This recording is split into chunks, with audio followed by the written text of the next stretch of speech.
First, you have some time to look at questions 1 to 4.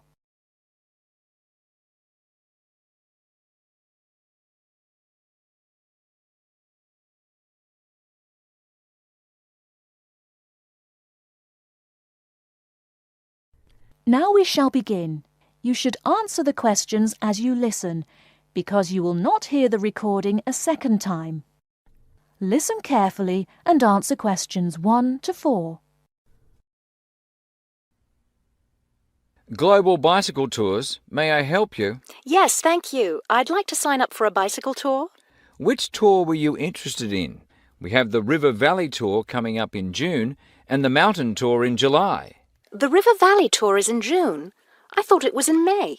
It actually takes place the first week of June. Oh, I see. Well, I can still do that. The River Valley tour is the one I want. Splendid. Just let me take your information. May I have your name, please? Carla Schmidt. That's Carla with a K, not a C. K-A-R-L-A. Thank you, Ms. Schmidt. Address? Do you need a street address, or can I give you my post office box? A post office box is fine. It's P.O. Box 257, Manchester. Thank you. OK, next. Will you be bringing your own bicycle, or do you want to rent one from us? I'll bring my own. Excellent. Now, we provide all the meals, so we need to know if you have any dietary restrictions. I don't think so. What do you mean? I mean, if there's any food you can't eat. Some people have food allergies or are vegetarian or have to avoid dairy products, things like that. Oh, I see. Well, yes, I'm a vegetarian. I never eat meat.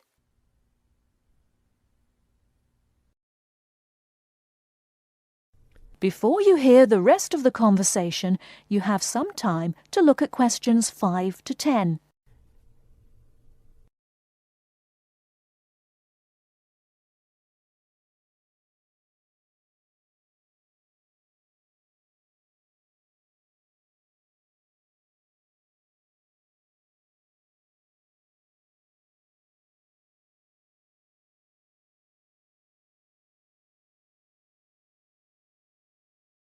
Now listen and answer questions 5 to 10.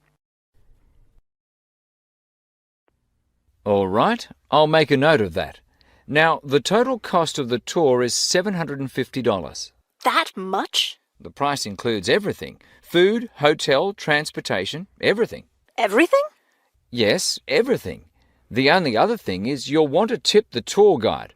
We usually recommend 5% of the total tour cost. A 5% tip. I guess that's reasonable.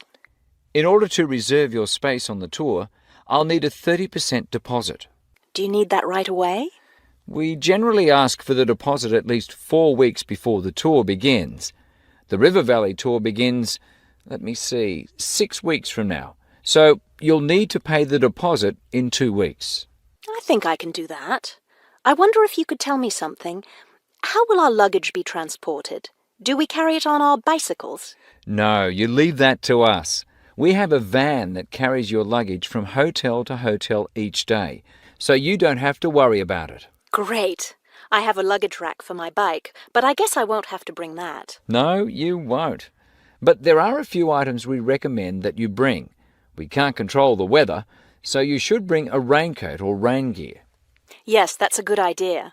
And I should have my own spare tire too, shouldn't I? Actually, you don't need that, as our guide always carries some. And of course, you won't need maps either, since our guide has the route all planned. What about a water bottle? I'll need that, won't I? Yes, you should definitely have a water bottle. A camera would be a good idea too, since that tour goes through some very scenic areas. I have a guidebook of that area. I wonder if I should bring it along. We don't recommend guidebooks. It would just be extra weight, and the tour guide knows a great deal about the area. Yes, I see. Is there anything else I need to know? I think we've covered the important points. I'll send you a tour brochure, and you can call again if you have any questions. Thank you very much.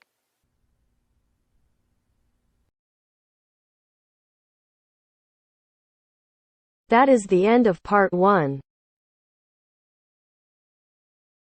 You now have half a minute to check your answers.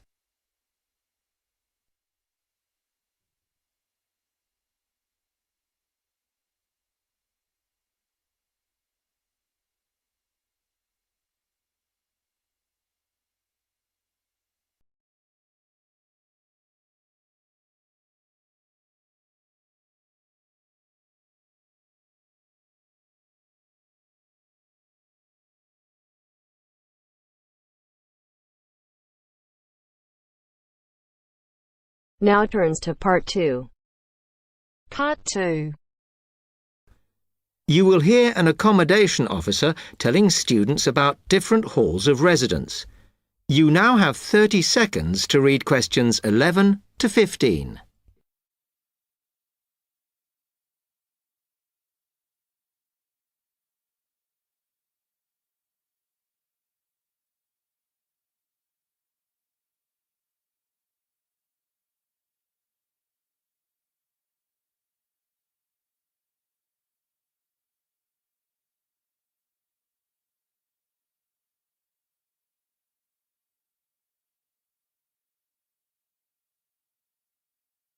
Good afternoon, and welcome to Stanton University. I'm here to tell you about the various halls of residence we have available, should you choose to come here. We aim to offer accommodation in halls to all first-year students, and you'll find there's a good variety to choose from. First of all, there's Brown Hall, which, as you'll see, is not the most modern of buildings, but it is very popular with some students. It's got a good sense of community, some nice refurbished kitchens, and unlike the other halls, it has recently had a gym built in its basement. Another option is Blake Residence, which is built like a large house, and so everybody cooks and eats together. It has its own sectioned-off bit of private garden and is even more peaceful because this is an all-girls residence. Although, of course, boys are allowed to visit the hall and, I understand, frequently take part in cooking dinner. The largest hall we have is Queen's Building, and this has been upgraded recently. The original parking area has been built on so that the hall now has a large common room, and each bedroom now has its own shower room, which many students regard as a real bonus. A further option is the Parkway Flats, which won an award for design in its day. And this building now has a preservation order on it. This has meant that only a limited amount could be done to upgrade it, and the surrounding area is important, so parking is not permitted around the flats. However, the flats do have many extra facilities, such as a special computer room, a small library, and a self-service restaurant. The cost of breakfast, lunch, and dinner is covered in the fees for this hall, so it does look a bit more expensive. The last residence we can offer you is Temple Rise, which again is slightly more expensive than other halls as the rooms are larger. This has got very lovely views across to the coast, and this more than compensates for the fact that bathrooms here are shared between 6 students. However, the hall has domestic staff who clean the rooms once a week, so this is perhaps an attractive option for the messier amongst you. You now have 30 seconds to read questions 16 to 20.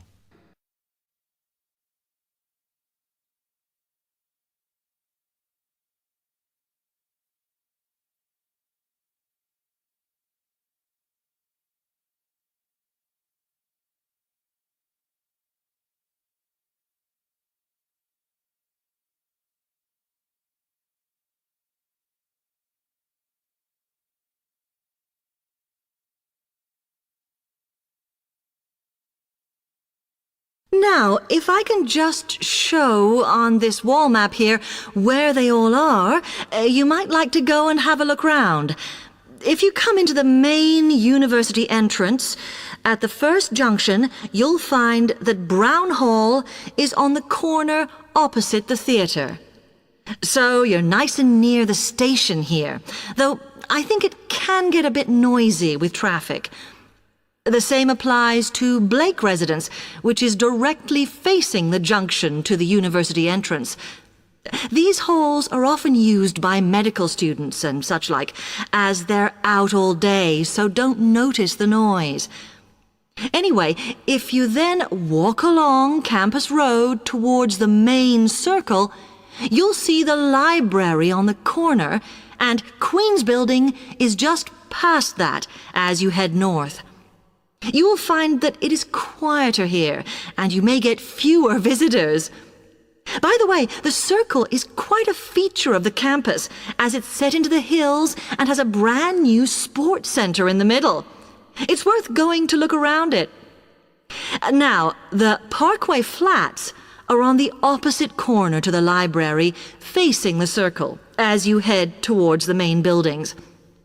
The main buildings are only about a 5-minute walk from here, and places in these halls go quickly, so my advice is to reserve your place as soon as possible. Then Temple Rise is inside the circle, next to the sports center, but further from the main university buildings. Now, if you'd like to go off and physically look...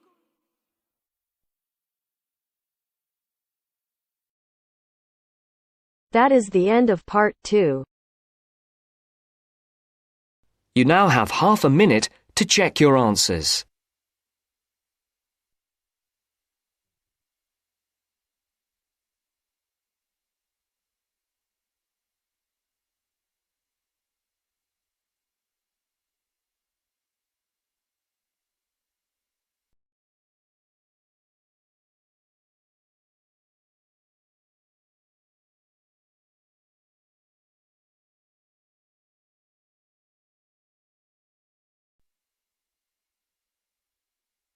Now turns to part 3. Part 3. Maria is a student at university. She has handed the first draft of an essay to her tutor. The tutor has read it, and now they are discussing ways the essay can be improved. First, you have some time to look at questions 21 to 25.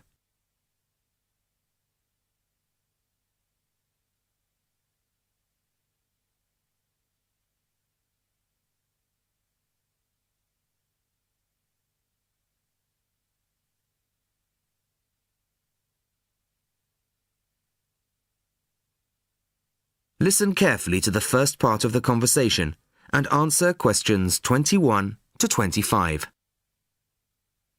Well, Maria, I have to say I was quite impressed by your essay. It's a big improvement on the last one. Really? I'm glad. I put a lot more work into this one.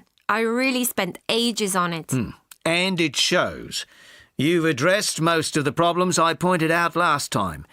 In particular, the style and language are much more appropriate for an academic essay. So that aspect is okay? Absolutely. If you carry on like this, you shouldn't have any significant problems in that department. That's a relief.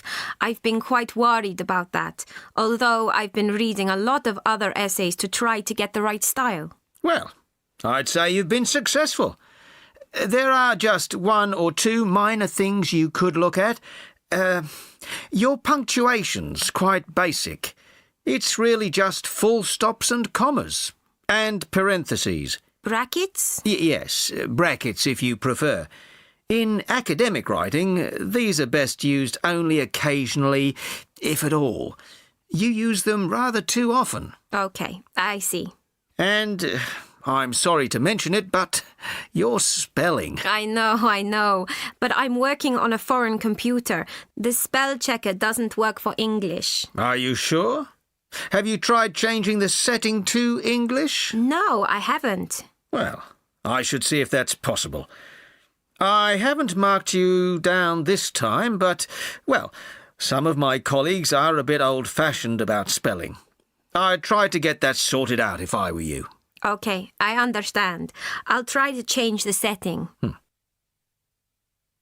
Before you hear the rest of the conversation, you have some time to look at questions 26 to 30.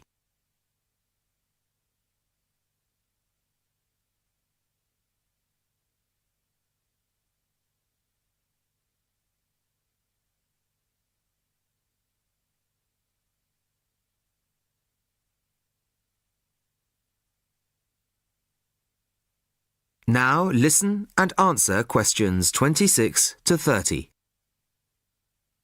The only major problem I have with the content of your essay is the introduction. The introduction should, well, introduce the theme of the essay. You've put some of the most important points there. For example, this bit. The statistics about the growth of railways in the 1850s. That really should go in the main body of the essay. And so should this paragraph about changes in patterns of employment. In general, I'd say your introductory section should be no more than half as long as it is at the moment. Okay. And I should move those points forward? Precisely. And going back to the railways, they're one of the most significant factors for change in this period. But apart from those statistics in the introduction, you only briefly mention them. I'd like to see a lot more on that, and the influence the expansion of the railways had on patterns of social and economic behaviour. You mean how with the railways people could travel to find work and could meet people from other areas? Exactly. Then in the midsection, well, it's not a big thing, but this quotation from the Times. You think it's too long? Well, you said it. I couldn't think of a way to shorten it. Do you think it's really necessary?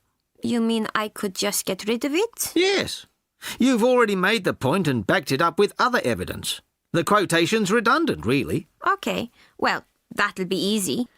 There were various other minor points, which I've noted in the margins. You can look at those later. But moving forward to the end here, I wasn't quite sure what this meant.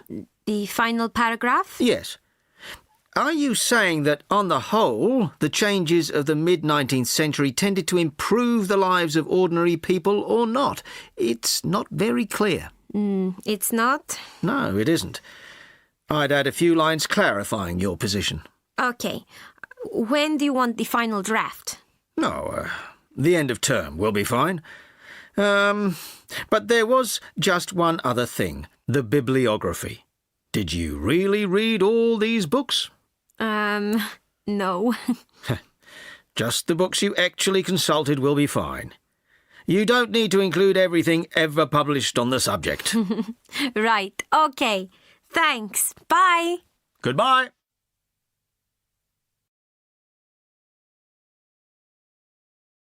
That is the end of part 3. You now have half a minute to check your answers.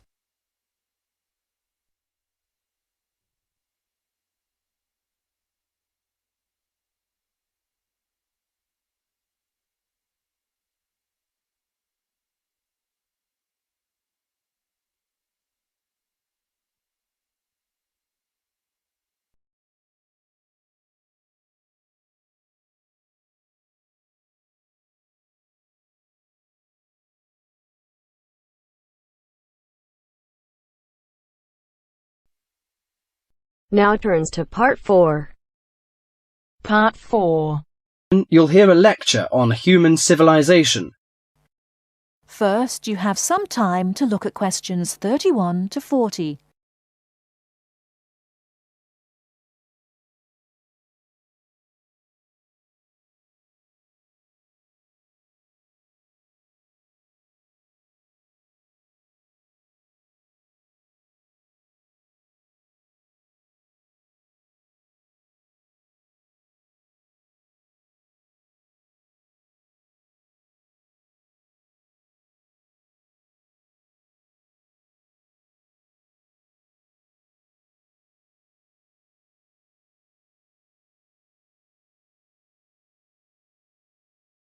Now listen carefully and answer questions 31 to 40. Today in our History Series lectures, Professor Smith is going to introduce the history of human civilization. Welcome, Professor Smith. Good afternoon, ladies and gentlemen. Do you know when human civilization originated? And what's the development of human language? Well, the first 2 stages in the development of civilized man were probably the invention of primitive weapons and the discovery of fire. though nobody knows exactly when he acquired the use of the latter. The origin of language is also obscure. No doubt it began very gradually. Animals have a few cries that serve as signals, but even the highest apes have not been found able to pronounce words, even with the most intensive professional instruction. Apparently, a necessity for the mastering of speech is the superior brain of man. When man became sufficiently intelligent, we must suppose that he gradually increased the number of cries for different purposes. It was a great day when he discovered that speech could be used for narrative. There are those who think that in this respect, picture language preceded oral language. A man could draw a picture on the wall of his cave to show in which direction he had gone, or what prey he hoped to catch. Probably picture language and oral language developed side by side. I'm inclined to think that language has been the most important single factor in the development of man. Two important stages came not so long before the dawn of written history. The first was the domestication of animals. The second was agriculture. Agriculture was a step in human progress to which, subsequently, there was nothing comparable until our own machine age. Agriculture made possible an immense increase in the number of the human species in the regions where it could be successfully practiced. These were, at first, only those in which nature fertilized the soil after each harvest. Agriculture met with violent resistance from the pastoral nomads, but the agricultural way of life prevailed in the end because of the physical comforts it provided. Another fundamental technical advance was writing, which, like spoken language, developed out of pictures, but as soon as it had reached a certain stage, it was possible to keep records and transmit information to people who were not present when the information was given. These inventions and discoveries, fire, speech, weapons, domestic animals, agriculture, and writing, made the existence of civilized communities possible. From about 3000 BC until the Industrial Revolution, less than 200 years ago, there was no technical advance comparable to these. During this long period, man had enough time to become accustomed to his technique and to develop the beliefs and political organizations to appropriate it. There was, of course, an immense extension in the area of civilized life. At first it had been confined to the Nile, the Euphrates, the Tigris, and the Indus, but at the end of the period in question it covered much the greater part of the livable globe. I do not mean to suggest that there was no technical progress during this long time. There was progress. There were even two inventions of great importance, namely gunpowder and the mariner's compass, but neither of these can be compared in their revolutionary power to such things as speech and writing and agriculture. That is the end of part 4. You now have half a minute to check your answers.